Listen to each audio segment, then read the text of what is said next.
All right. So Jacob, did you see Shane wrecked his car today? Shane wrecked his car today. He wrecked his car. That's how I'm starting out this episode. We're going to talk about Shane's misfortunes. Okay. Look, man, it's basically my fault because I was feeling good about life. You know, I had a good live stream on Dynasty Trades. Feeling good about life. I should know better. You know, sometimes the Prozac just hits right. I know how that feels. Sometimes it just does. So I was feeling pretty good, you know, and you know, whatever. I mean, it's a car accident. It's not the first one I've been in. At least I've just went through this 6 months ago, so it's not all new to me. And I got the same claims adjuster at the insurance company. He was like, "You again?" I was like, "Bro, there's no need for that. None at all." He's like, "I just talked to you." It feels like my fantasy team. I dealt with injuries earlier in the season. The same guys were still there. I got another injury this week, and guess what? The same guys were still there on waiver wires right now. Melvin Gordon, Isaiah. I'm just like, come on, man. Yeah. Oh, on that note, we got to go live.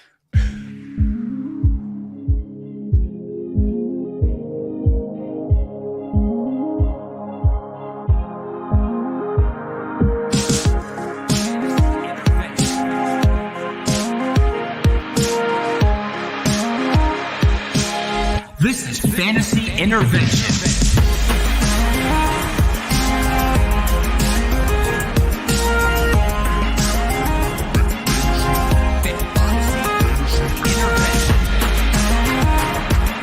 Now here to intervene with your fantasy life, Shane Manila, Jakob Sanderson, and Chase Vernon.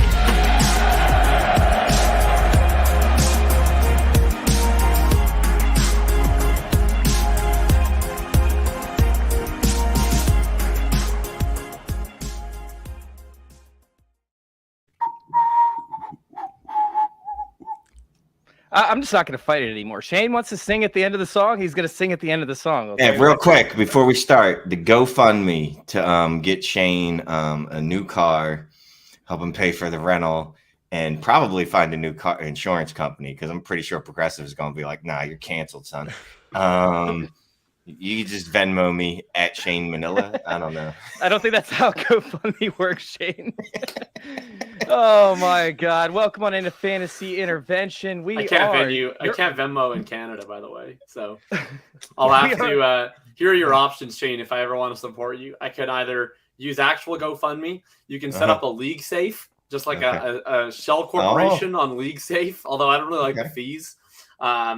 I can send you some sort of. I can wire money. I think is Bitcoin not an option anymore? Yeah, we can figure out. Do you think Shane has a crypto wallet? This is Shane. Yeah, no. I definitely have a crypto wallet. I don't know how I would convert that at the car dealership and just be like, "Bro, here's an NFT. It's a flying goat monkey. What's that worth? Three Lambos? Is that how that works?" Shane, why does it not surprise me that you have a flying goat monkey as an NFT? Out of all the NFTs, you could have came up with a flying goat monkey. Just seems so right. Welcome on into Fantasy Intervention. We are your one-stop shop for your Week 8 advice. That's right. We got a little new intro line. We'll see how it goes. We are here today with Shane Manila. You guys can find him at Shane is the worst over there on Twitter. Jakob Sanderson at FF_RTDB on Twitter, and myself at FF_intervention. Unfortunately, Jason was not able to make it because he's busy listening to bongos and doing fun stuff like that, as we've seen on his Twitter messages he sent us. But we were able to bring in one of my favorite guests over there on Twitter and in the analyst industry at Justin Henry. It's spelled JUSTIN H3NRY. What's going on, Justin? How you doing, man? How you been? I was doing fantastic until you said unfortunately. I think it's fortunate that I'm on this show. There's nothing unfortunate about me being here right now on the show. Glad you guys have me on. Nah, it's going to be a fun show. Of course, we have our normal show guideline, I guess. When we talk about our news, we answer some of y'all's questions. Of course, we have some questions of our own that need answering. And then we also finish up the show with our epic game where we pick player each outside of the top 20 for wide receiver and running back who can finish inside the top 10, and then outside the top 15 for quarterback and tight end who have a chance to finish inside the top 10. Last week we absolutely killed it, completely murdered it. I ended up with 4 points after I selected Davis Mills, Travis Etienne. Unfortunately, Alan Lazar did not hit, but Juwan Johnson did. Meanwhile, we had Shane hit with two of his picks and one of his picks with Justin Fields, who beat out Davis Mills by 1 position. Jacob, meanwhile, ended up hitting on Eno Benjamin and Greg Dulcich. And Dulce de Leche. Yeah, Dulce de Leche. Ooh, too. I like that. And then, of course, Jason over there ended up hitting on 2 of his picks with Jimmy G and K. Dotton. So overall, pretty good week, guys.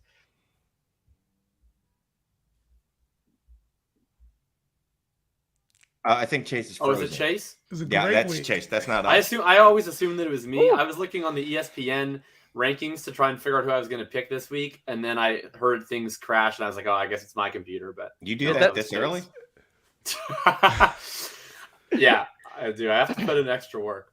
All right, so sorry about that. Hopefully, you guys at least heard the tail end of that. But no, we do end up having a couple different topics that we want to talk about, some news lines, some items such as Breece Hall ends up getting hurt. Unfortunately, rest in peace for the 2022 season.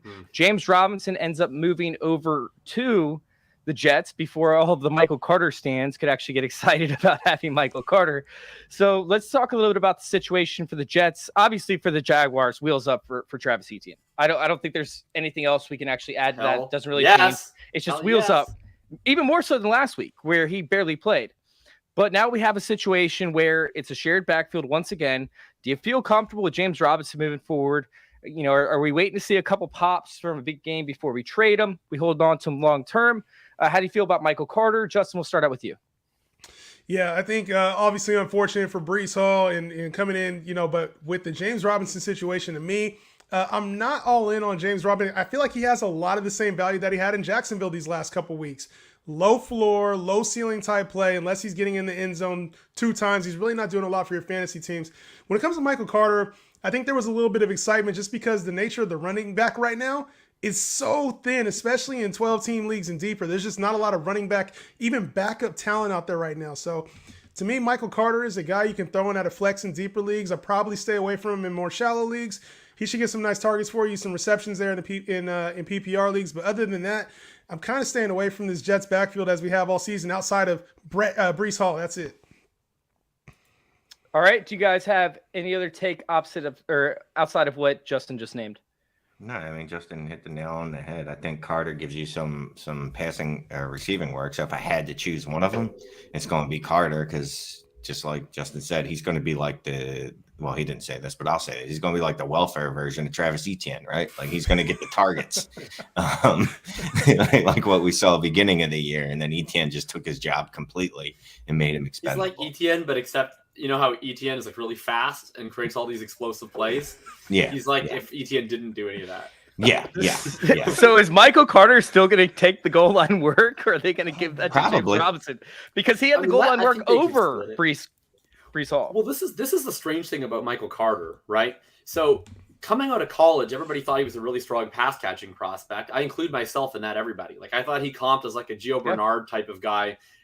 Maybe a little bit better of a record. Basically, he's going to be a good pass catcher. He's going to be good in pass pro, and or potentially could be. And then as a rusher, he'll give you some, but he probably can't be an every down guy. But last year, what was interesting with Carter is first they worked him in on early downs, right? And he got a lot of receptions because of that Mike White experience, where it's just like if you were the running back running on first down, second down, third down, fourth down, you were going to get targeted. But they kept using Ty Johnson on more passing situations, and then eventually Carter kind of crowded him out. And this year, everybody kind of assumed in the offseason, and again, I include myself in everybody was like, well, I bet Breece is going to take the early downs real fast because he's the big dude on campus. But Carter might hang on to the passing downs for a while. And that's not the case. Like Hall started to take away Carter's passing downs before he even started working into the rushing downs. And the first report I saw from Connor Hughes of The Athletic was they said they think that Carter's going to continue to split early downs with James Robinson, but that they're actually going to probably play Ty Johnson on third downs, which is extremely aggravating. But wouldn't actually shock me that much, because when it was just Johnson and Carter, they were playing Johnson on a lot of these third downs last year. And then it was Breece Hall that was primarily getting a lot of the pass down work. So if they see Robinson is only taking a portion of what they were getting from Hall and they want to get the rest from Ty Johnson, I could see it, to be honest. So I hope that it's Carter. I do probably prefer him a little to Robinson. I do think he still has the better odds of getting that pass down profile. And I think as a rusher, quite frankly, while he hasn't been great this year, he showed more last year. And Robinson's decline is explainable because he doesn't have an Achilles tendon anymore. Whereas I think it's more of a chance that Carter gets back to being that efficient runner he was last year, whereas Robinson might just be cooked. So I prefer Carter by a little bit, but I'm just going to say caution. If you all see Ty Dolla $ign out there on third downs in the 2-minute drill, you can be angry. Just don't be angry at me. I'm just the messenger. All right, so let's go ahead and move on to our next topic. And I do want to let the listeners know, I see the questions in the chat. We are going to get to your questions. I see the Kareem Hunt question. I see the trade offer with Andrews, Amon-Ra St. Brown, Lamar. I see all these questions. We will get to them. I just want to get through the news first. We have a big switch at quarterback, something that I didn't really see coming. I don't know if anybody did. Maybe you did, Jacob, because you're a fan of the Colts. I did not see this coming. But Matt Ryan, the player that the Colts just traded for, got benched for Sam Ehlinger. They're citing that, Ehlinger adds a little bit of mobility in the offensive line, just isn't holding up well enough, so that they need to get this player. They need to get the quarterback out of the pocket, because Matt Ryan just doesn't have the time to throw. And every time that he does, he has pressure in his face. I went back and watched the past few weeks of games, and honestly, I didn't think that Matt Ryan was that terrible of a quarterback in order to make it. They just ended up stalling out towards the tail end of drives, mainly due to play calling. The play calling was absolutely abysmal. Matt Ryan was making the right reads, at least it seemed to me. He had a couple of off throws, but nothing benchable, right? Meanwhile, Ehlinger comes in, who is the complete opposite of Matt Ryan, where he's mobile. He's got a big arm, right? He's going to throw it downfield. Hopefully we have to see what happens with that. So Shane, I'm going to start out with you, man. Like, what is the Sam Ehlinger effect on fantasy? Are you hoping or thinking that he can hit big? And what do you take from Paris Campbell, from Nyheim Hines, Jonathan Taylor, Michael Pittman, Alec Pierce? Like, there's a lot of fantasy implications here. So I feel like this is part of the industrial complex's scheme to keep Paris Campbell down. My dude's had 2 back-to-back weeks with at least 11 targets. You're big Paris Campbell? No. But I just felt like saying that. So I think this is pretty much big Paris over here. It's a scheme to keep Paris Campbell down. Like, Paris Campbell has finally hit in year 7, right? He's made it through. I think this is the furthest he's ever made it in a season since Pop Warner, which is impressive as shit. You know what I mean? He's made it 6 weeks, 7 weeks. I'm impressed. Since Pop Warner. and the culture, like something. Yeah, the culture, like, we can't be having this because we do not want to extend his contract. So what can we do? Let's put Sam Ehlinger in there. Look, if Sam Ehlinger was any good, he wouldn't have been a 4th-round draft pick? He was a 6th-round pick. He was balling in preseason. 6th-round pick. He was taken at 218th overall. Yes, yeah. So, and look, Tom Brady's the only 6th-round. Spent a lot of time on his Wikipedia page yesterday. Yeah, well, that's too much. Look, I think he might pop for a week or two, like a lot of quarterbacks tend to do, especially mobile ones, right? Because they can rely on their athleticism a little bit. But after that, he's toast. So I still like Jonathan Taylor a lot. But, I'm keeping a wide berth from the rest of the Big Pittman is down bad today, too. So it's unfortunate for Big Pittman. I think that Ehlinger, I'll give the optimist case for Sam Ehlinger. I mean, first of all, as a Colts fan, like, I'm just ecstatic that they're doing this. Like, this is, like, exactly – I love this so much because I keep fighting with these Falcons fans about Arthur Smith and the people who, like, love what Arthur Smith is doing. And they're like, what? If you were a fan of the team, you'd want them to just start Ritter and lose a bunch of games? And I'm like, yes, I literally would do – I think I said this, like, 2 weeks ago. Honestly, I'll find the quote to you. I was like, my absolute dream for the Indianapolis Colts as a fan would be if they would sit Matt Ryan on the bench, start Sam Ehlinger for the rest of the season, and lose as many games as possible. And then they did the thing. I'm so happy. No, I think he's going to be fun in fantasy. Every season he started at Texas, he had over 15% rush yards market share, which is really high. So he's going to be scooting around. And I'll say this, every offense in the NFL this year that people thought would be anemic, that's actually kind of decent, is doing so with a mobile quarterback. Seattle with Geno Smith, Atlanta with Marcus Mariota, the Giants with Daniel Jones, to some extent even Zach Wilson and the Jets. Matt Ryan is just not a fit for the modern day NFL. If you're going to be a pocket statue, you have to be an elite one. And we are seeing this year, at least with the way that teams are defending, that these non-elite pocket quarterbacks, what we've seen with the decay of Ryan, Stafford, Brady even, Rodgers even, Russell Wilson, is they're just not having it. So I think why not try something different? Clearly, Matt Ryan's not going to lead this team to a Super Bowl. So go and see what Ehlinger has. Who knows? Maybe he's good. I don't think so. But either way is better. Either we're tanking or we get to see what a fun young guy can do. So it's kind of funny because I feel like they're just going to take a page out of Nick Sirianni's book because they miss him so much. And they're going to deploy the rushing quarterback situation over there like they have for Jalen Hurts, which, I mean, isn't great. But at the same time, I kind of want to see an increase in ADOT for Paris Campbell. I kind of want to see an increase in ADOT for Pittman. I want to see these guys get downfield a little bit more and see them turn these big targets into more yards other than a stall on drives. And it's going to help us in DFS, Jacob. It's going to help us a lot in DFS because they're either going to shit out on drives early or they're going to end up converting into big plays to allow us to get more touchdowns, more opportunities in there. So I'm happy for the DFS purposes. Well, I feel like this move, I think it's more of a real life move. And I know, Jacob, you're talking about this team losing games. I actually think this might make him more competitive. Not in a sense they're going to go win a Super Bowl or anything like if Matt Ryan was playing at an elite level. But I think right now with the way the division is, it's there for the taking still. But when I look at this is a move that says wheels up. So for anybody who is panicking on Jonathan Taylor or questioning if he was still top 5 status, this move to me solidifies him. I can see him having a big game this weekend as well. I think this team gets back to the run game, gets back to what was winning. And winning football for them is running the football and playing defense. To me, this is the perfect setup for that. Let Ehlinger use his legs a little bit to kind of offset that. Wheels up for Jonathan Taylor, in my opinion. Yeah, they'll use the RPO a lot more often. Yeah, Jamie. So I was literally gonna say the same thing as you. I was like, yes, they're gonna run a fuck ton of RPO. Yeah, they're gonna run a fuck ton of RPO. That's what Reich wants to do. He did this to great success with Carson Wentz back in Philly, right? The good version of Carson Wentz before he became the broken, sad version of Carson Wentz.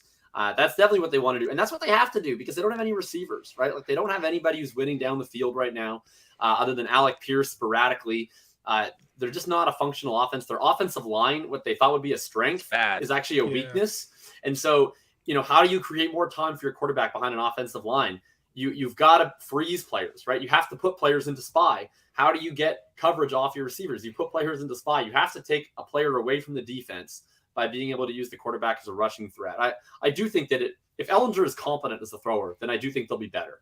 And if he's not competent as a thrower, then they'll be worse. But to me, either one of those outcomes is better, like long term for the franchise. All right, let's go ahead and move on, just because we are spending a lot of time on this a little bit early, and we still have questions to get to that are lining up. Let's get to the questions, bro. We will, but I want to talk about DK Metcalf because he's going down for a few weeks. Luckily, he didn't have to have surgery, so the Seattle Seahawks take a deep breath, along with the fantasy managers. What does this affect? Like, is this I honestly think this is a negative thing for Kenneth Walker because now you can stack the box a little more often. Marquise Goodwin, I picked up in a couple leagues, but I don't feel great starting him yet. Is there anything in terms of fantasy improvement that we could see for any one of these players, or is this just a downgrade across the whole entire board? Jacob, we'll start out with you. I think with Kenneth Walker, he's going to be A-okay. Ultimately, the ceiling for him is if he starts catching the ball more. So far, he's as advertised, right? Everybody's he's a really elite rusher, and he's not going to catch any passes. And so far, he looks like a really elite rusher, and he's not catching any passes. So I think he's still ultimately going to be fine. I mean, Kenneth Walker is the kind of guy I wouldn't even want to defend him with a stack box, because to me, too shifty. He already gets stuffed at an above average rate. He dances a lot in the backfield. You stack the box against him, okay, sure, you might stuff him a little more, but then he's just going to house it on you if he gets past you. So to me, I'm more worried about Kenneth Walker between yards 5 through 15 than I am 0 through 5. So if I'm Walker, I say stack it. He might just be that guy who it's 2 yards, 2 yards, 2 yards, 2 yards, 80, and that's okay because that's the kind of player he is. Yeah, and I don't even feel like it's going to be that. With DK gone, still got Marquise Goodwin out there, still got Tyler Lockett out there. There's a lot of speed on this field for the Seahawks team. And Geno, to me, it doesn't feel like Geno has been locking in on DK like he was towards the end of last year. He's been spreading the ball out this year, getting even into Will Dissly in the red zone. There's options on this Seahawks team, and it seems like there's just more big play ability now for this Seahawks team. So I don't think it's really a negative for Kenneth Walker, for Geno Smith, for anybody involved. If you're going to tear down Geno Smith maybe a little bit, and it's a little bit higher for Tyler Lockett, in my opinion. So Goodwin to me is probably more of a flex play than anything, low floor, high ceiling type play. But to me, the Seahawks offense keeps rolling as it has been over the first half of the season. All right, Shane, we have 2 teams on bye this week. We have the Chargers and we have the Kansas City Chiefs. Is there anybody that people might have dropped because they're going on to a bye week that you want to pick up, or couldn't end up getting healthy as the bye week ends up returning, that might be on waivers for you to pick up in a week early? No, I don't think anyone's dropping Juju, and I'm pretty sure no one's going to be dropping Patrick Mahomes. I could be wrong, but I don't think that's going to happen. I'm pretty good at this, and I don't see that happening. Clyde got in the end zone. We can let it drop Clyde. Yeah, I was going to say, if anyone picks up or drops CEH, please do not pick him up. He is still awful. I'd pick him up. I don't like him, but he should be rostered. No, he should not. No, he should Only 12 not. and deeper. If you're in 10 and 8, there is no point in having CEH on the roster right now. None, dude. Like, just he's Pacheco blessed could this get year hurt. falling into the end zones. That's the only, when you're saying things like, if Isaiah Pacheco gets hurt, Clyde Edwards-Helaire can have more value, then life has already passed you by. Nah, I'm good. I'm passing on. What's better at the end of your roster than a backup running back in a high scoring offense? Isn't he the third string running back behind they McKinnon have and Pacheco? they're all the running backs. They don't have any strings. It's a no strings attached. They just have dudes who play sometimes. And sometimes it's CH, sometimes it's Pacheco, and then usually it's McKinnon. But then the problem is McKinnon only plays all the snaps that they don't hand the ball off or throw to running back. So he's just out there the most, but he's mostly just doing cardio. He's like the Jalen Guyton of running backs. All right, let's go ahead and hop into these questions. Shane, since you're the most excited about them, we're going to start out with you to answer this one. Hunter Hall is trying to trade Waller for DJ Moore at 0-7. Just got CEH for Deontay Johnson. I have Lamb. Should I? This is a great time. That was perfect timing. Yeah. Wait. You just traded. You traded. I'm hoping that's Dearness Johnson. That's what I'm going to choose to believe. It's Dearness Johnson. No, that's definitely Dearness Johnson. There's no way you traded Deontay Johnson for CEH, because if you did, I refuse to answer this question. Maybe it's Duke Johnson. Maybe you traded Duke Johnson for CEH. Duke Johnson, Hunter, but he is 0-7, so maybe there's a sign. I call this mid for mid. This is a mid deal. Like, this shouldn't even be a question that's answered. This is why I'm not gonna lie, I'm not gonna hate, but this is why you 0-7, dog. Nah, but yeah. Well, the Waller for DJ Moore. Is this? I mean, it doesn't matter. You're not making the playoffs. Sorry. No, but I'm assuming this is Dynasty. I would definitely trade Waller for DJ Moore. Look, DJ Moore has got a ton of targets over the last 2 weeks. Wait, you say that you assume this is Dynasty? Well, I assume that if you're checking your roster at 0-7, it's Dynasty. Yeah, because if you're 0-7 in redraft, you aren't even setting lineups anymore. You're getting text messages from your buddy like, dude, I know you're out of it. Can you just please submit a lineup? There's no way this is Dynasty. If you traded Deontay Johnson for CEH, there's no way this is Dynasty. Well, that's true. So there's so many things to be concerned about. It's Duke Johnson. It's Duke Johnson. Just okay, here's my advice. Focus on the facts we know. If you're 0-7, here's the trade you should make, right? You should trade the 30 minutes that you spend on fantasy football for, playing with your kids, going outdoors, do whatever. Look, I love Hunter. Football, we right? love you, Hunter. We love you, by the way. Thank you for coming every single week to get just Hunter. completely beat up. Okay, how about this? Actually, you know what's good? DFS. Join us on Fridays. Okay, the big That's what you do when you're 0-7. You play DFS on theworld.com. Check now. I would trade Waller for DJ Moore, no matter the format. I don't care, whatever the format is. All right. That's about as far as we go for that.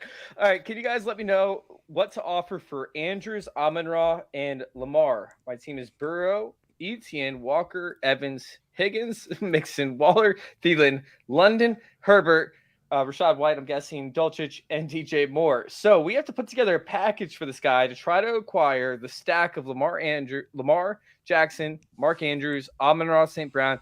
I'm assuming that you're doing this stack because it's 2 quarterback, but I don't see a second quarterback on the roster, so maybe a single. And honestly, I wouldn't try and acquire those guys in a single quarterback league because Joe Burrow's on fire, and it's the wrong time to move off him. If if I was going to take a stab at this, which I don't recommend because that's a lot to try to package together to get 3 different players. One of them is one of the best at his position. If you're going to go for this deal, you got to give up Waller, you got to give up Burrow. Those are a must. And so the other packages, obviously that's not enough to get Andrews and Lamar, so you're going to have to pay at the wide receiver or running back position. For me, the only ones that I'm even considering, you got Etienne and Walker in there. So you're looking at like a Mixon and Higgins type deal. And to me, this seems like a little bit too much to be giving up for Lamar, Amon-Ra, and Andrews. So I would almost just stay with what you got. But that would be the package I think that gets it done is something like Burrows, Higgins, or Mixon with Darren Waller. Yeah, I don't see a world in where I would move off this team, to be honest. I'd rather have Burrow than that guy. Like I would take the other side essentially. Like for a single quarterback league. I love the deal that Henry just proposed. You move Burrow, Higgins, and Waller, and you get Andrews, Amon-Ra, and Lamar. That's fantastic. You upgrade a quarterback, you upgrade a tight end, and you upgrade a wide receiver. Make him feel good. Right, throw in whatever. I would. Are you really upgrading a quarterback right now? Massively. Right now, no. Why not? Let's not be reactionary. That's buy low opportunity. Lamar is better than long term. Yeah, we know Lamar's better, and this is a perfect buy low opportunity. Joe Burrow's been playing on fire. Lamar has not. Before we see the Tampa Bay game tomorrow, I think this is a perfect buy low opportunity for Lamar, for Amon-Ra St. Brown, who was out last week with the concussion off of the Tua protocol, and then Mark Andrews, who had 0.4 points last week or whatever it was. So I think this is a perfect buy low opportunity. You throw some of those Bengals, since you got a whole bunch of them on your roster, swap them out for some Ravens and get an upgrade at tight end. I like it. I mean, this team's sick, right? So all I would be trying to do is upgrade the onesie positions and use your depth at wide receiver to do so. So I'd 100% be making a play for Andrews.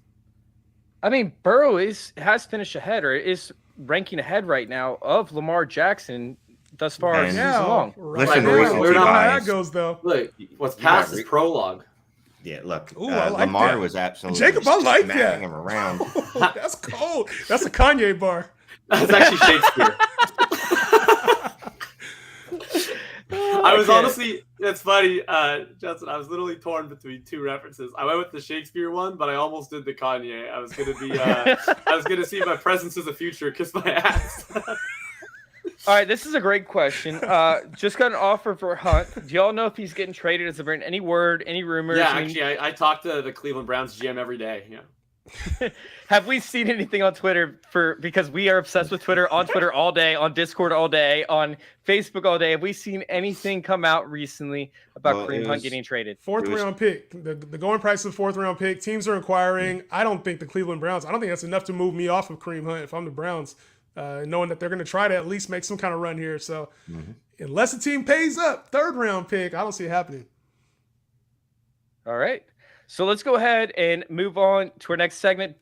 We still have questions left. I know that, but we need to keep moving with our segments. So we're going to hop on to the questions that we kind of have, the stuff that we want to discuss for the prime of our show. And I want to discuss the Ravens backfield right now because it's a complete mess. Like, Gus Edwards played 36% of the snaps, ended up having 2 touchdowns, but he only played 36% of the snaps. So, like, is Gus Edwards somebody that you have to put in your roster every week? Are we still rostering, Justin or Kenyon Drake? Excuse me. Is Justin Hill somebody that you think could emerge and actually get more yardage, more fantasy points, I should say, than Gus Edwards moving forward? What do we do with this Ravens backfield?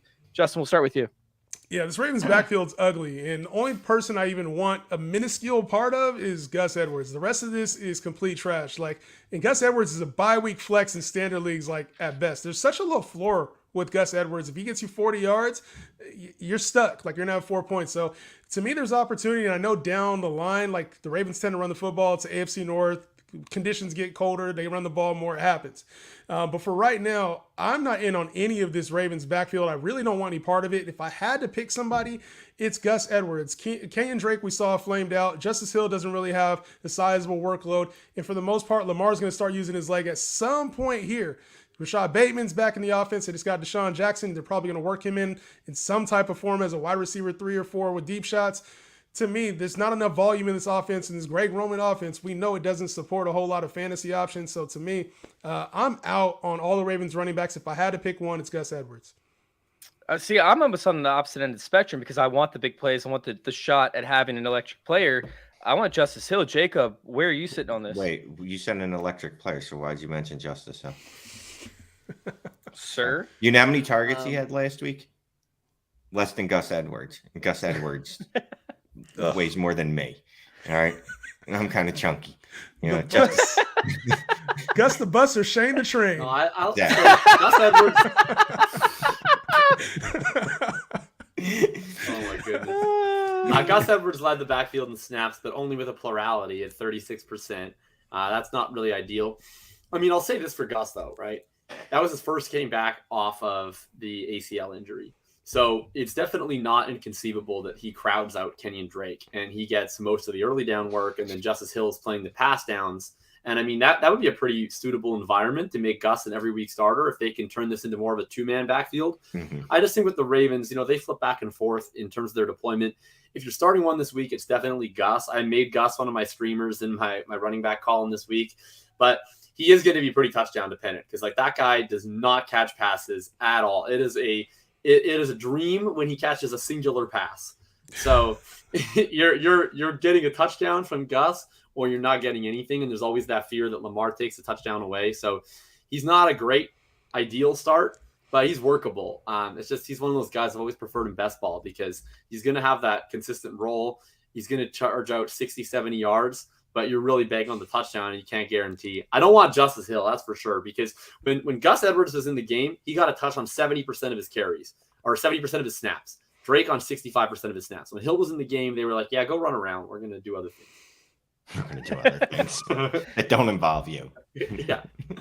All right, Shane. So we have these rookie players that are breaking out all over the place. We have Walker, we have Olave, Pickens look great. Yeah. I mean, like this class looks like they're overreaching what their expectations were for most people's opinions. Is there a rookie for you that you need to go out and acquire on your team, regardless of the cost? Which rookie do you see outperforming his projections for the rest of the season? Like, go grab a rookie. And I know that you love rookies. Rookies are your thing. So give me a rookie that outperforms his expectations rest of the season. You can't just grab without consent, Chase. That's your first problem. But I mean, Olave's been the most consistent high-end producer, right? So it'd be Olave. That's a dude, like I've moved him up far in my dynasty rankings, right? Yep. Toronto Dave, you're right. Even though you're Canadian, you are correct on this one. Anyway, Olave is the dude. Pickens is another guy that I've really, really come around on. Like it's amazing what he can do, and he cares because he clearly did not give a shit last year at Georgia. But dude is absolutely balling out. Just he catches anything near him, which is good because Kenny Pickett's not going to throw it directly at you. He's going to try to throw it in your vicinity. But him and Pickens are, that they're vibing right now. So Pickens is the one I would probably get at. Like, I'd be willing to overpay a little bit. All right, Jacob. I mean, this is go ahead. Cost. Oh, go for it. Go ahead, Jacob. No, you go. Yeah, I think at cost, right? You're looking at the guys, you're talking about Travis Etienne, Kenneth Walker, Olave, like those guys, the cost is already built in. I'm looking for some guys that performed early and maybe had a few subpar weeks. Two that I'm looking at, I'm going to go with one because I don't know if Jacob's going to take any of these guys. So I'm going to go with one right now. Garrett Wilson to me is a little, he's flown under the radar now. He's had a few bad weeks. Zach Wilson has come in. And I get it. He didn't perform as he did the first 2 weeks. And there was a lot of hype in those first 2 weeks. But Zach Wilson also is just coming back from an injury. He's coming back into an offense where he's had 2 weeks. The team is trying to win games. At some point, they're going to get challenged. They're going to need to air it out. And Breece Hall was that big play factor for them. He was the big play factor for this Jets team that's going to be without a Breece Hall now. Also, Corey Davis is hurt as well. So Elijah Moore has been on the wrong side of trade rumors. And to me, this team is going to need explosive big plays. Garrett Wilson struggled a little bit over the course of these last couple of weeks. I think he could be more of an asset as the fantasy season moves on. So to me, at cost, Garrett Wilson's probably showing on somebody's bench right now in even 12-man leagues. Go ahead and get him, in my opinion. They're just getting dropped in some 12-man leagues. Man, facts. And so there's an upside there. We've seen the upside with Garrett Wilson. And it's not like the team didn't invest in him. And it's not like he hasn't performed at a high level. It's just since the quarterback change and Zach Wilson's come in, Zach Wilson's throwing for barely 200 yards every game. It's just there's not a lot of offense with this team. So if any improvement happens with Zach Wilson, or if any of these yardage, the missing yardage from Breece Hall goes to the passing game instead, I do think we can see Garrett Wilson becoming not necessarily the wide receiver 2 he was early in the season, but a strong, back end wide receiver 3 flex option in PPR leagues, 12-man. All right, Jacob. I mean, I love the Garrett Wilson call, absolutely, and I loves could not Garrett be Wilson. more on board with that. A big Garrett Wilson fan.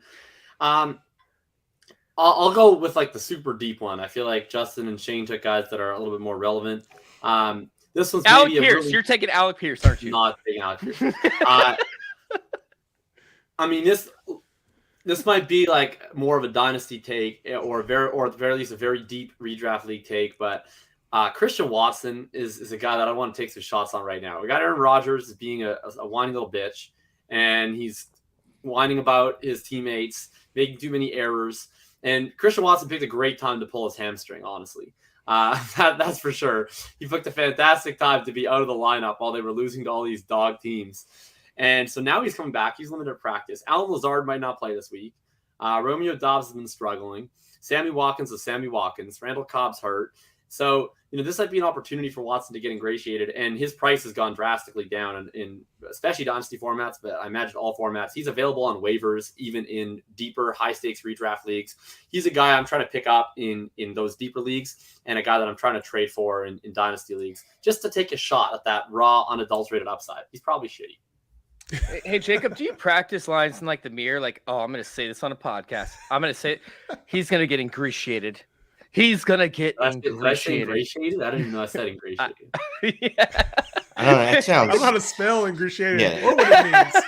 That's a He's sexual act. He's like looking act. at different areas of the mirror. He's like, he's going to get ingratiated. He's going to get ingratiated. I don't. He's Can gonna you stop get saying that? It's making me ingratiated. uncomfortable. And now it's like Let's start starting with to the feel I or sexual. E. Now it's like Shane's going to be on Tinder. He's going to be like, anybody want to ingratiate me? Yeah. Oh, I thought I would ingratiate someone else. See, now I don't even know. You're the Yeah, I don't- ingratiator. Oh my Yeah. goodness. All right. You're the So, object of ingratiation. all right. It's Harrison Bryant season, isn't it? It's Harrison Bryant season. Let's go, Jacob. Your favorite player. You know what's funny is he ran like a 7.26. I mean, he's a dad runner. he catches balls, man. He catches balls. He's a workhorse who catches balls, man. Is there any member of the Cleveland Browns who you're not a truther for? Like, you love every ancillary Cleveland Brown. Like, you love Donovan Peoples-Jones. You love Harrison Bryant, apparently. I believe you also like David Njoku, which was successful. I did. Yeah, like what's I mean, next? I didn't love him, but I liked him. Oh, well, then, that's unfortunate. You didn't pick the one who's really good. What's next? You're gonna be a Pharaoh Brown stan? Are you leading the Anthony Schwartz truther squad? What is this with you? Nope, I just have those two. I'm more of a Lions truther, to be honest. Everybody on the Lions, I love. You're a big Khalif Raymond guy. No, just Jameson Williams, DeAndre Swift, as you know. You're allowed to truther. Nobody's truther for DeAndre Swift. No one cares. Jameson Williams thing, man. I ended up dropping him in a few leagues, hearing that he's going to be out for another few months. I wanted to hold him, but 4 weeks, that's a long time to hold a rookie that hasn't seen the field yet. All right, so for real, let's talk real quick. We have the DJ Moore explosion. And by the way, we're going to be answering questions as soon as we finish with this question. We're going to try and nail these rookie questions real quick. We're already falling behind. DJ Moore had a massive explosion. Is there one player that you guys are truthing for, like you guys are sticking with this season, that has been struggling, that you think is on the verge of breaking out? Just give me one guy who you think is right there on the cusp of having a breakout that has been letting you down throughout the season. Is anybody ready for this question? Because I'm going to go with the person who's the most ready. All right, Justin, you go. I hate saying this, and it kills me every time I have this discussion with any person, because I was high on the train. Third round pick, draft him early. Kyle Pitts. It has to get right at some point. We saw this guy be 1,000-yard receiver last year. His offense is terrible. The offense is terrible. Mariota, there's not enough volume on this team for him to be relevant, but he's dealt with an injury. He was out. We've seen one game from him where he's looked relevant.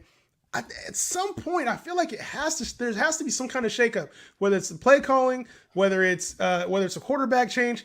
Something seems like it has to give because Kyle Pitts can't be this bad for the rest of the season. I don't see it. So the talent's there. He has some tough matchup. He struggles against any type of elite coverage.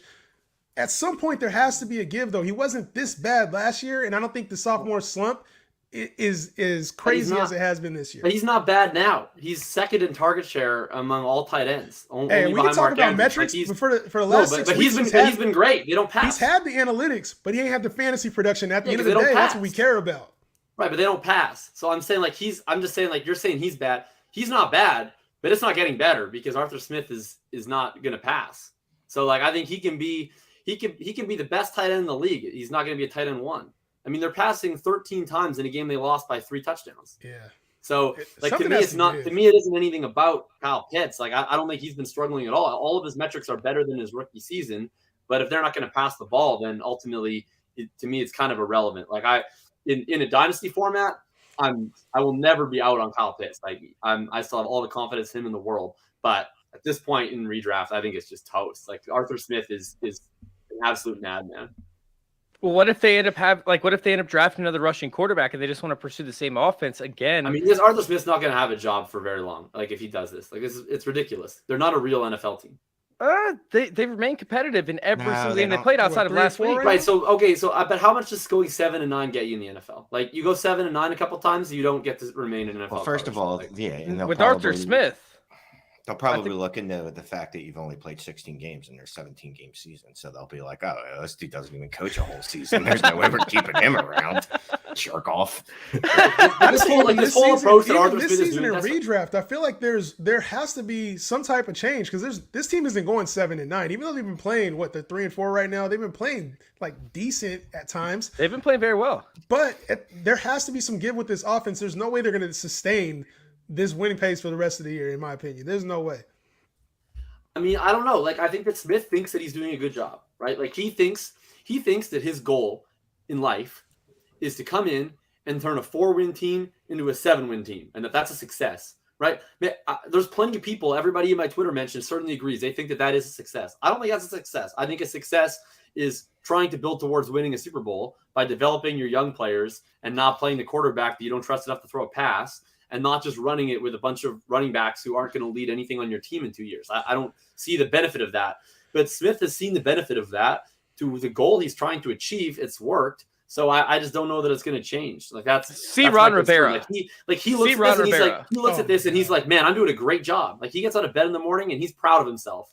I wouldn't be proud of myself. I wouldn't look myself in the mirror if I was Arthur Smith. I'd be ashamed of my humanity. But he thinks he's a good coach. All right, Jacob's passionate about this. Let's go ahead and let's hop onto our questions real quick so we can jam through some of these. Najee or Deontay, anyone Pitt rest of season?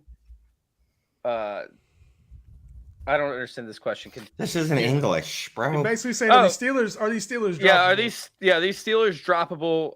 Najee or Deontay Harris in 12 teams redraft leagues. No, but I would look to trade Najee Harris off that beautiful spin move he hit last week when he showed he hit the circle button and it looked like he had some juice for the first time in a year. He hit the circle button. Yeah, I'd look to see if I could trade him in redraft for an actual real player. In 12, man, there's not a lot of running backs left, so I'm keeping Najee and hoping that he turns it around to strong RB2 levels. But Deontay, in my opinion, is very tradable. Claypool, droppable. And Pickens is very rosterable at this point. He's wide receiver 3 upside, probably more if things start clicking with him and Pickett. Claypool looked okay the past couple weeks. Jacob, do you have a different take on this? Well, it's really not dropping them. It's not a great environment. Deontay's still 5 fantasy points per game under expectation. Better days are ahead. He's still getting a ton of targets. And Najee is bleh. But, yeah. He's still a starter. He's still an RB2. All right. Jamal comes in and asks, what's up, y'all, by the way? What's up, Jamal? What's that? Who should I start or who should I pick up at quarterback this week? Herbert's on a bye. The main available that he sees is Dalton, poor star Jimmy G. Mills, he's leaning towards Dalton. So, Jamal, I will say we have our segment coming up I'm going to pump the brakes from anybody answering this because that's the first question. Our segment that we have next is which quarterbacks can you possibly stream that have a chance in finishing in the top 10? So I'm going to save this question for next. All right. Should I trade Mixon and Pitts for Swift and Goddard? I'm gung-ho on this one. Yeah, I would do that. Swift and Goddard Redraft, side, assuming yeah, it's Swift and Goddard redraft. side. Yeah. So I'm just going to say no because Mixon one plays football and Swift is just a rumored NFL player. Also, Mixon. Get out of here. I don't even know if DeAndre Swift exists. Like he's in that Kadarius Toney realm for me right now. Like they might be in the quantum realm or something. But Mixon's getting a ton of goal line usage. He's getting targets. I'm all about that. And look, I love Goddard, but Goddard and a ghost for Mixon and Pitts isn't going to work for me. So you think that I can be a truther for Swift? Well, I don't think you can be a truther for Swift because Swift, everybody likes. Like you can only be a truther for players who suck. I know. Yeah. I'm a truther for a lot of those players. Right, Jacob. You don't have to remind me. I'm a truther for most of those. You can be an Andy Isabella truther. You can be a Joe Reed truther. You don't get to. You're not like, oh man. Did you just name all of my truthers? Well, I got to be honest with you. I am huge on Josh Allen. I think. Yeah, but you just said DeAndre Swift does. You just said DeAndre Swift doesn't exist, so that's why I was asking you, Shane. Well, only because I haven't seen him in several months. Is that what being a DeAndre Swift truther means? It's like you believe in the truth of his existence. Now, to me, that deal, the Mixon Swift deal, it's like the downgrade from Mixon. If you call it a downgrade from Mixon to Swift, isn't worth the trade off from Dallas Goedert to Pitts. Like that's what the deal is. The tight end upgrade, in my opinion. So when you're rocking with Dallas Goedert over Kyle Pitts and just whatever that offense is for the rest of the year. Do the Swift side. Swift is coming back. Yeah, this week. you got it. It's the haves for the Eagles are a have. The Falcons are a have not. Do it. All right. Caden asks, I traded Brady and Keenan Allen for Herbert. My team is now Herbert, Henry, Cook, CD, Godwin, Goddard, Hopkins, 12-man PPR. Did I get a steal trading Brady and Keenan Allen for Herbert? Yes. I did not like that deal. Oh, you don't like it? I don't like that deal, especially with Mike Will out. Like I know Keenan Allen's on a bye this week, but I think he's taking his depth for granted in PPR leagues or 12-man leagues. CD, Godwin, and Hopkins. Keenan Allen could be a back-end wide receiver one the rest of the season. You're giving that up for a quarterback upgrade. You know, I know Brady's been on his ass most of the year. That line has been terrible, but it's not like Justin Herbert has been great either. So I would have kept the Brady and Keenan Allen side and hope for better days with Brady. All right. Yeah, I'm in agreement. All right. I traded MT for Brandon Ayuk. Win or loss? Talk about invisible, huh? Depends on the amount of roster spots. Fuck. You nailed it. You freaking nailed it. You nailed it. MT, It bro. depends how many roster spots to me. Like if Brandon Ayuk's going in the starting lineup, then sure, because you have no idea when Michael Thomas is ever going to be in your starting lineup. But if you're trading Michael Thomas if you're like trading Michael Thomas just to put Brandon Ayuk in your third wide receiver off the bench, then I don't really see the point. MT, this whole MT thing is pissing me off, man. And to see him out again in practice today, I have a feeling he's going to go ghost for the rest of the year. Like it feels like he's going to go ghost the rest of the season yet again. I don't know. I think he's going to play this week or next. He was back in the building this week after not being previously. All right, so let's see. We're going to do one more question. We're going to hop on to our final segment, and then we'll hammer out the questions afterwards. I need a tight end since Kelsey on bye. You done? All right, I need a tight end since Kelsey on a bye. Best available are Dulcich, Gesicki, Disley, etc. I'm leaning towards Dulcich. I tend to favor with Jacob on this one. I'm probably going to go Dulcich. Like even with, a knucklehead at quarterback Ripien, like I am still leaning. Like he's still got targets. He's still got production. I'm leaning Dulcich with Russell Wilson at quarterback. Yeah, that's Dulcich. You can never count on Mike Gesicki, except to do a bad gritty, which I didn't even know existed until like 2 weeks ago. And he's done it twice. He's done it twice. Yeah. And Will Disley is in a timeshare at the tight end position, which is interesting. You don't see that often where he's sharing targets with two other tight ends. And, the weeks when he captures all four and scores a touchdown, you're going to feel really smart. And the week when he goes 0 for 3 and gives you nothing, you're going to hate life. And that might be this week. only thing I will say is that you do have Travis Kelce. He's on a bye, and Dulcich seems like the safer play. To me, Gesicki feels like the more of an upside play against a terrible, terrible Detroit Lions defense who made Dalton Schultz look relevant again last week. So I might go Mike Gesicki on this one and feel bad about it later. Yeah, lucky. You can never feel bad about making an upside play, right? At tight end. I want the dude that runs 80% of the routes, and the dude who's been balling and has been a tight end 1 in his first 2 NFL starts. Come on. This guy could be Kyle Pitts. Like, he could be ahead of Kyle Pitts next year. This guy already has his first 2 games are higher scoring. Are we doing that? Greg No Dulcich's way. first You 2 threw that NFL out there games. way too casually. Greg Dulcich's first 2 NFL games are higher scoring than any of Kyle Pitts' games this year. Oh my God. Stop. We're not going there, are we? Stop. All right, It's true. It's true. Penguin. I wish it wasn't, but it is. I see y'all's questions. We're going to get to those, but we want to hop on to our final segment where we talk about quarterbacks and tight ends outside the top 15. They're going to finish in the top 10, and then wide receivers and running backs outside the 20 that are going to finish in the top 10. We all end up putting in our votes, our bets on this, and thus far, I'm sitting at 14. Shane's sitting at 11 points. Jacob's sitting at 9 points, and then Jason is actually leading it, who's not here right now, sitting at 17. So, Justin, no pressure, but you're on there for Jason this week. Oh, that's what I do, man. I come in clutch, baby. So, Jason, we about to extend this lead, baby. Although I gotta say, I looked at the show sheet, and the fact that you would come on to my show and pick the running back that you did is not how you build relations in this community. Hey, I just looked at it. That's hilarious. Uh-oh, is it a good way or a bad way? I got to figure this out now. I mean, you do not get to come on the 1 week that I get to talk about my favorite player that I stand at and be like, no, that's mine.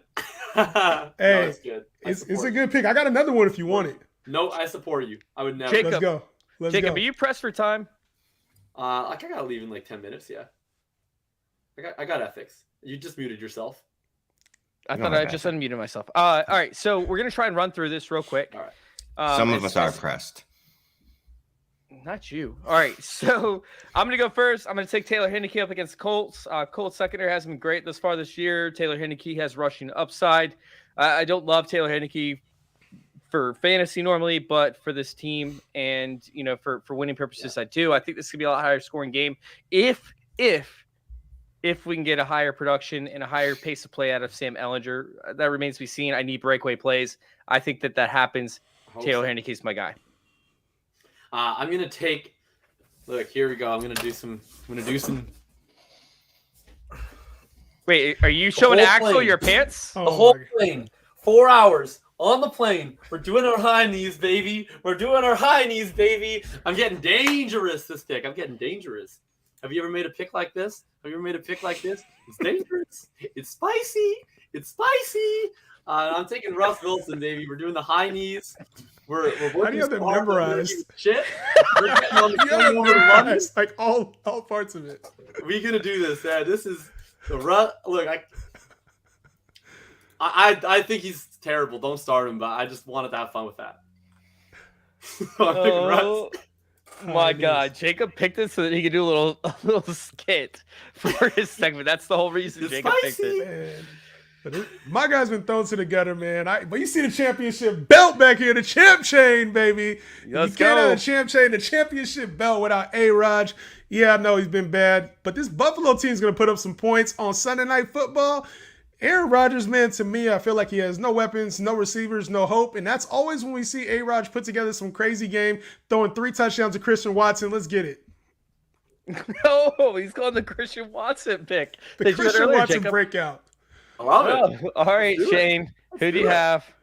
I'm gonna keep it simple. I'm going with T-Law. I like his rushing upside near the goal line, so I'm just gonna take a risk on that this week. My dude's got 3 rushing touchdowns in the last 2 weeks. They just lost their hammer back at the goal line, so they're gonna use a little T-Law there. Jacob, what? Why you give me that look, fucker? Jacob, I just saw Shane's input on our show sheet. I'm not great with math. You want me to just grab my running back now and explain the Yes. Go for yes. it. All right. I want to hear your running back because we're looking at the show sheet right over here. I have a separate monitor, and I see Brian Robinson Shane input this. This is amazing. Brian Robinson, right? Now my dude's getting like 65% of the rushing work, right? And my concerns was he wasn't getting targets, right? Because he had a 0 and then 0, which equals 0. Boom. My dude increased that by 200% and had 2 targets this week. Or another way to look at that is he increased it from 0 to infinity because he had 2 targets this week. So his target share increased infinity over a week, bro. Come on. And he's playing a bad Colts defense. He's going to get a ton of rushing work still. And if they're going to use him at all in the passing game, he's going to give you a little bit of juice there. Infinity. I don't know how to make the infinity symbol, or I would have put that on the paper. All right, Jacob, give me yours because I need a second laugh before I give mine. I want Justin to go before the last person goes. So go ahead, Jacob. Well, again, I'm filing this under protest of Justin, who's a bad person. Just literally like a mean, bad person. And I'm going to take James Conner. He's back at practice this week. He's bad at football. He's a plodding, boring running back. But look, I like Benjamin more than about 99% of people, and it would be 100 if Chase wasn't on this planet. But the idea that Cliff Kingsbury is going to be the one who's going to be like, no, we're moving on from Connor. It's the show. Like, no, he's not. This is Cliff Kingsbury.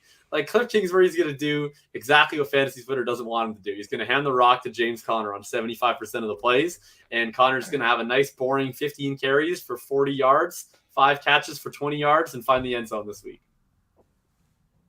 All right, Justin, you're up on your player. I like that stat total. And Jacob, just because you probably have way more energy for this than I do, I'm going to pick Tony Pollard against the Bears in this terrible defense with Zeke probably not playing this week. So I snatched that one. But Jacob, you seem to got way more. Tell the people why, man. I'm giving you the floor for my pick. We have 4 minutes before you have to leave, and we haven't even picked your wide receiver and tight end yet. So let's Tony Pollard is that dude, man. I said it best, like this war of the Pollard, Zeke, can Pollard handle a full workload? I mean, this war has been going on back to Adam and Eve, back to the House of the Dragon, back to when people were put on this earth, back when people weren't even on the earth. There were just dinosaurs walking around, and the Triceratops went to the Tyrannosaurus Rex, and he was like, I think Tony Pollard should be the lead back on the Cowboys. And the Tyrannosaurus Rex was like, hell no, it should be Zeke, but my brain's the size of a peanut, so don't listen to me. Look, this is the moment that us Pollard truthers have been waiting for. We get the opportunity. People forget that 100% of Tony Pollard's NFL starts, he was the RB1 overall in fantasy. He's going to get another chance against the hapless Chicago Bears. Playing against Khalil Herbert, it's the RTDP Bowl, baby, by 2 faves. Well, let's do it, Tony. Touchdown, Tony P. Let's get it. You just made the case for Jason, pretty much, who's dominating, by the way. Jason stopped this. I'm so glad I passed that over. I'm so glad your explanation was way better than mine would have been, dog. I love it. All right. I'm going to take Deonta Foreman, who is the goal line back in this offense. Chuba Hubbard's dealing with an injury right now. Deonta Foreman, needs to be rostered and played in all leagues. I'm going to go ahead and hope he ends up getting the touchdowns that he got last week. We'll see what happens. He got up against the Bucs, who were one of the best rush defenses in the league. Got to see what happens with that. He hasn't been inefficient since he's came into the league, pretty much. It's kind of bizarre. After this guy tore his Achilles, right? And after he dealt with a bunch of other injuries, we see this guy just succeeding in every aspect, and no team wants him. It's bizarre. It's something that people need to monitor. Just because he's not a household name doesn't mean that he can't be productive. All right, let's go ahead and hop on to wide receiver. You can start it out with us, Justin. I see you took an Eagle. Took an Eagle, Devontae Smith against the hapless Pittsburgh secondary. To me, look, it's been bad for anybody that's gone up against the Steelers. The Dolphins last week had a terrible game. Both receivers were still in the double digits. To me, it's going to happen again with this Eagles team. I want to say the line for the game is 10.5.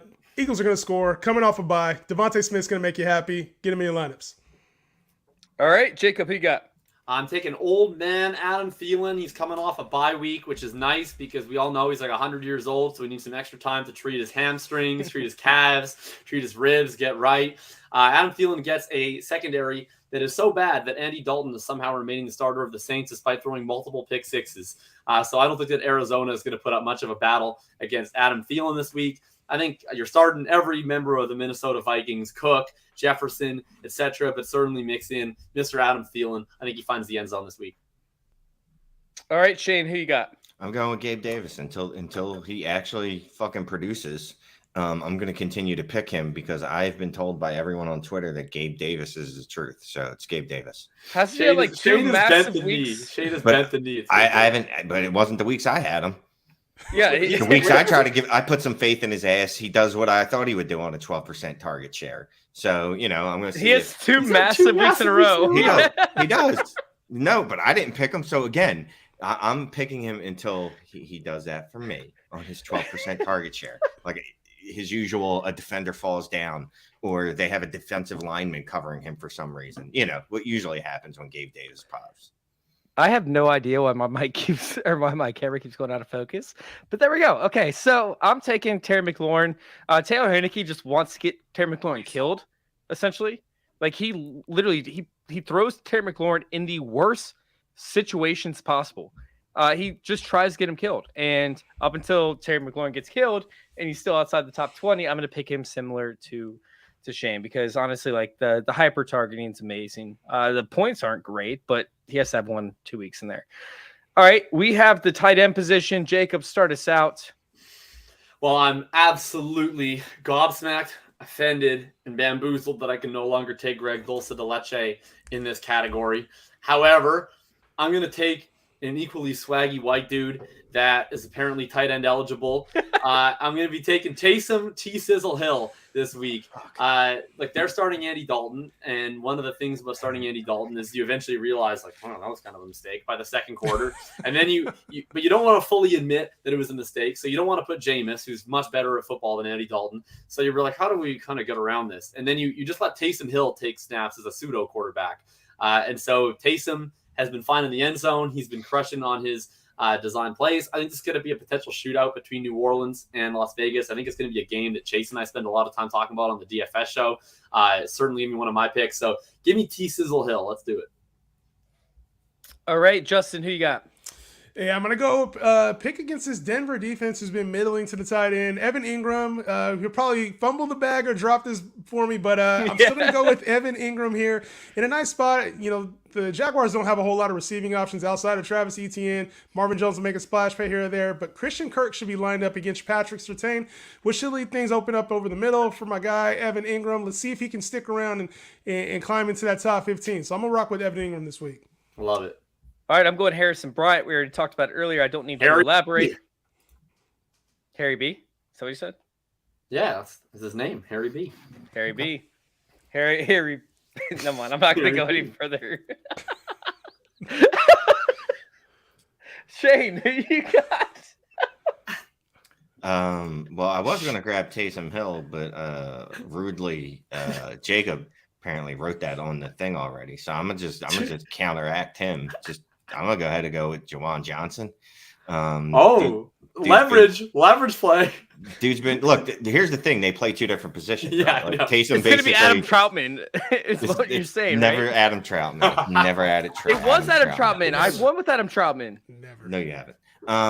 Actually, somebody won the Millie Maker last year with Adam Troutman in their lineup when he got a 0. He literally got a 0, but they won anyway. Okay, No way. Yeah, he would have won no matter who he picked. It was the week that he was 2,500 and like all the Saints receivers were out or whatever, and so like he was like 60% owned, and then he literally put up 0 catches for 0 yards, but because he was so owned, it didn't hurt him, and no tight end did well, and then he won with Adam Troutman putting up a 0 in his Millie Maker lineup. All right, so let's go ahead and let's get out of here for the people that have to leave. Justin, You're more than welcome to stay with me. I got to answer a whole lot of questions, so you're more than welcome to stay. Shane, you're more than welcome to stay too. If Justin's not, got to go, solo. bro, and I got to leave too. You can stay and answer the questions. You're the one that let this show run long. Do a better job producing, cuz. Oh my! I Shots cannot fired. All right, so let's go ahead and let's let everyone know where to find us. He said, "Deuces, Shane." All right, Justin, where can we find you? Absolutely. No, you guys can find me on Twitter, TikTok. You see the handle Justin Henry with a 3 instead of an E. I also host a daily show called The Justin Henry Show on YouTube. Make sure you guys subscribe. Just search Justin Henry Show without the 3. Justin Henry Show on YouTube. I do daily content on there, and then Start Sits on Sunday mornings for you guys as well. All right, Shane, you have 4 seconds to let everyone know where to find you. Dynasty Trades HQ, Dynasty Trades in 5 on YouTube, Fantasy All right, Jacob, you're up. Mannequin Show. Fantasy Find me in the Bulletproof Intervention Discord. on Find my Wednesdays. Hitchhiker's Guide to Running Back on Player Profiler. Find me on Twitter @_RTDB. Peace. Go Tony Pollard. Go Tony Pollard. I love it. All right, guys, thank you all for coming in. I'm going to go ahead and answer the rest of these questions. Y'all have a good night. Oh, my God, Later. there's so many questions tonight. Rapid All right. fire. See you later, my man. Here we go. Rapid fire for real. All right. Here we go. All right. So what's an outlook on Debo and Michael Pittman looking forward? I'm concerned about moving both. I'm wondering if I need to move them. Thanks in advance. Honestly, with Michael Pittman, it is concerning with the situation, but you're going to be selling low versus selling at appropriate value. So I'd make sure that you hold on to Michael Pittman for now. And Debo Samuel is in a very similar situation. I think it's actually free up space for Debo long term with Christian McCaffrey coming to town and having designed plays. They're going to have to game plan up against more than just one player. And although Christian McCaffrey could take away a few of those runs, it could end up opening up efficiency for Debo. So I would hold on to both versus trying to move them. We have Bangwin in the chat. Should I trade Pittman for Najee and Goddard in a deep PPR league? 16-man. My starting tight end is Hill, and I'm 4-3. I would not move for those two players, although I would look to move Pittman for somebody that's slightly higher at the running back position if you can. I don't have any need to move Pittman currently, very similar to the last question. However, Najee and Goddard, it makes things interesting. If I can upgrade at the running back position, maybe a Dalvin Cook and somebody like Goddard, I'd be more interested than just Najee Harris. All right. We have, should I trade Juju and Gabe Davis for Debo and Alec Pierce in a PPR format? No, absolutely not. All right. Is it time to drop Rodgers? I didn't roster Rodgers at all in any league. So yes, I would say so. Drop James Cook for Elijah Moore. Garrett is taken. I think it depends on your roster lineup, Lex. I really do. I think it depends on where you're sitting with the certain positions. I think that James Cook is in a position to explode. Elijah Moore is, he'll be available for one more week, probably past waivers, even if he sees the targets. I'm not doing it. Shane was wearing a Dynasty Rewind shirt. Thanks for noticing, Toronto Dave. Can you rank CeeDee Lamb, Hopkins, Walker, and A.J. Brown for this upcoming week? Cedric, I don't have time to bullshit, so I need to go through those lineups. If you join us on Sunday morning at 11:30, we do a starter sit show over there on Fantasy Football Discussion and youtube.com/fantasy intervention. We'd be happy to answer that question there. Oh, Jamie, you did. No, I think I got you. I think I got you stuck on the Browns now, sucko. All right. Let's see. Questions. Should I trade Deontay and for Thielen and Gus Edwards? No, I would not do that. Just traded Greg Dulcich and gave up Paris Campbell in 1.5 tight end premium league. Thoughts? I think it's a smart move. Paris Campbell's at an all-time high. We know he can't stay healthy. We don't know what to expect. I'd rather take the guaranteed work that Greg Dulcich is getting in the routes run. I would take that in a heartbeat. All right, we have, should I trade Juju and Gabe Davis for Debo and Alec Pierce? Sorry, Connor. We had the questions lined up. Couldn't get to yours soon enough, but hell no, don't do that. Is it points per game or total PPR for outside the top 20? It is points. It's ranking. I'm sorry, for ESPN rankings.